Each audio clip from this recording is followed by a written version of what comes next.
Please जरा इसका थोड़ा सा मीडियम टर्म का चार्ट लेके आइएगा। Mister A K Das, MD CEO Bank of India के हमारे जुड़ चुके हैं। आपकी स्क्रीन पर अगर आप देखें जो कोड नंबर है वो रखता हूं, और मुनाफा करीब 1051 करोड़ से घटकर 960 करोड़ रुपए रहा। नेट इंटरेस्ट इनकम शुद्ध ब्याज आय करीब 3523 करोड़ से बढ़कर 5083 करोड़ रुपए, एक सब्सटेंशियल अगर आप देखें तो यहाँ पे जंप था। ग्रॉस एनपीएस अगर आप देखें 9.30 से घटकर 8.51, लगभग यहाँ पर 80 बेसिस पॉइंट का इंप्रूवमेंट था। और नेट एनपीएस 2.21 से घटकर 1.92। मिस्टर दास, गुड आफ्टरनून सर, नमस्कार, कार्यक्रम में स्वागत है। नंबर्स अगर आप देखें आपका अच्छे लग रहे हैं, ऑल दो बॉटम लाइन फ्रंट पर आप देखें थोड़ा सा यहाँ पे एक मिस है, बट इंटरेस्ट इनकम अगर आप देखें इस बार काफ़ी स्ट्रॉन्ग रही। एग्जैक्टली सर इस क्वार्टर में आपकी ड्राइविंग फोर्सेस रही कैसी, और साथ ही साथ जो ये पूरा का पूरा फेस्टिवल मंथ गया है या फिर प्री फेस्टिवल मंथ थे, इसमें क्रेडिट ऑफ टेक या फिर डिसबर्समेंट्स किस तरीके के रहे हैं, थोड़ा सा इस पर प्रकाश डालिए। धन्यवाद आपका। मैं पहले तो शुरू करूंगा कि एक साल पहले करीब हमारा जो क्रेडिट डिपॉजिट रेशियो था वो करीब 68% था, और सितंबर 30 का जो हमारा क्रेडिट डिपॉजिट रेशियो है वो करीबन 76% है। तो वो एक मुख्य कारण रहा। और इसके अलावा हमारा जो एवरेज लोन्स, एवरेज एडवांसेस का दर भी काफ़ी अच्छा रहा। तो ओवरऑल क्रेडिट ग्रोथ 17% की रहा ग्लोबल, और डोमेस्टिक में 12% रहा। डेफिनेटली डोमेस्टिक में ये कम रहा है। उसका एक कारण है कि कॉरपोरेट सेक्टर में उस तरह का उछाल अभी तक देखने को नहीं मिला है हमको, केवल 6% ग्रोथ रहा है। और डोमेस्टिक के जो 12% ग्रोथ हुए उसका मुख्य कारण है रिटेल में करीब 23%, एग्रीकल्चर में करीब 19%, और एमएसए में थोड़ा सा कम 9% का ग्रोथ हमको दिखाई दिया।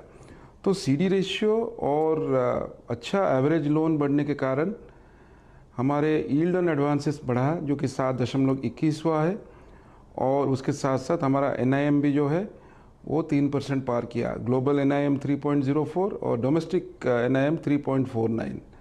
तो पूरे जो लोन बुक है उसका केवल मतलब 86% जो है वो डोमेस्टिक एरिना में है। सो बहुत अच्छा खासा परिणाम रहा है।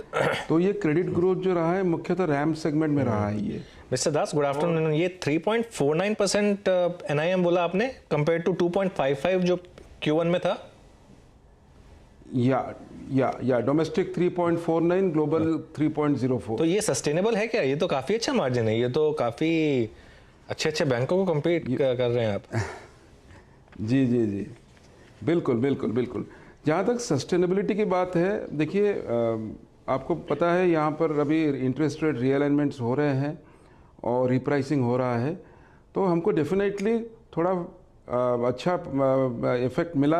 जो रिप्राइसिंग हुआ, जो रेपो रेट जो बढ़ा, जो हमारा करीब 47% लोन जो EBLR बेस्ड है उनमें से थोड़ा बहुत हमको मिला, फ़ायदा हुआ उससे।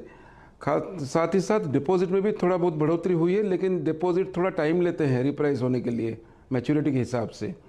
तो 3.5% का जो ये NIM है उसमें थोड़ा बहुत इरोजन होना स्वाभाविक है अगले 1-2 क्वार्टर में, क्योंकि आपने देखा होगा बाकी बैंकों की तरह हमारे बैंक में भी अच्छे खासे अच्छे दर में डिपॉजिट स्कीम्स लॉन्च किए गए हैं। तो उसका तो असर कुछ पड़ेगा। लेकिन जैसे ग्लोबल बेंचमार्क कहा जाता है 3% का, हम लोग अगर 3% से ऊपर भी रहे, विच मैं निश्चित हूँ हम लोग रहेंगे, भले ही ना 3.5% हो, आई थिंक उससे भी हमको अच्छी खासी संतुष्टि मिलेगी। ठीक है। एक आपका एसेट क्वालिटी में मैं देख रहा था, जो GNPA रेशो है वो 28 क्वार्टर के लो पर आ गया है, और NNPA quarter net NPA ratio भी है वो 30 क्वार्टर के लो पर आ गया है अब। तो ये एसेट क्वालिटी में सुधार अब आगे भी जारी रहेगा, क्योंकि एक हमारे एक्सपर्ट थे, उन्होंने कहा था कि अब बैंकों की जो वर्स्ट थी एसेट क्वालिटी की वो खत्म हो चुकी है, यहाँ से कुछ ज़्यादा मतलब डिक्लाइन आएगी नहीं, लेकिन और इम्प्रूवमेंट होगा यहाँ से। देखिए, जहाँ तक एसेट क्वालिटी का सवाल, हमने काफ़ी हाई लेवल से शुरुआत की है। हमारा 15% से भी ऊपर था 2-3 साल पहले, और उसको एक विधिबद्ध एक ऑर्गेनाइज तरीके से हम लोग उसके ऊपर फोकस किया। आपने देखा होगा कि हमारे इसमें जो स्लिपेज हुआ है करीब 1200 करोड़ का हुआ है, जबकि कैश रिकवरी और अपग्रेडेशन करीब 1800 करोड़ है। तो उस मामले में हम पॉजिटिव रहे हैं पिछले 2-3 क्वार्टर से। तो हम लोग काफ़ी जोर दे रहे हैं, और साल की शुरुआत में मैंने कहा था कि हम ग्रॉस NPA रेशियो को 8% के नीचे लेके आएंगे, एंड आज हम लोग 8.51 पे है। और मुझे लगता है जो हमारा और जो लक्ष्य हम निर्धारित किए हम लोग कि मैक्सिमम 1000 करोड़ का स्लिपेज पर क्वार्टर होगा और रिकवरी 2500 करोड़ कम से कम होगा। तो उस हिसाब से हम लोग 8% से नीचे जाना कोई ये ना इसे मतलब संभावित है। और इसके अलावा हम लोग NARCL में कुछ अकाउंट ट्रांसफ़र कर रहे हैं। और सर 42,000 करोड़ के NPA में करीब 34,000 करोड़ हमारा NCLT में है। हम लोग ये थर्ड क्वार्टर और फोर्थ क्वार्टर में ये अपेक्षा रखते हैं करीब 1500 करोड़ का वहाँ से भी हमको रिकवरी मिलेगा। तो मूल तौर पे ये बोलूँगा कि 8% के नीचे जाना एकदम निश्चित है। और हम लोग ये भी कोशिश कर रहे हैं हमारा प्रोविज़न कवरेज रेशियो जो कि 89% है, हम नेट NPA रेशियो को 1.5% के नीचे मार्च तक लेके आएंगे। ओके मिस्टर दास, हालांकि अगर अभी कुछ देर पहले आपने अनुज के प्रश्न के एवज में यहाँ पे NIMs की पिक्चर को ड्रॉ किया था, बट मैं जानना चाहूँगा एग्जैक्टली लास्ट 3 महीने में जो आपके डिपॉजिट्स कॉस्ट है सर वो कैसे बढ़ी हैं, कितनी बढ़ी हैं, और एग्जैक्टली कासा रेशियो इस वक्त कितनी है, और इसकी trajectory by the end of this entire fiscal आप क्या देख रहे हैं?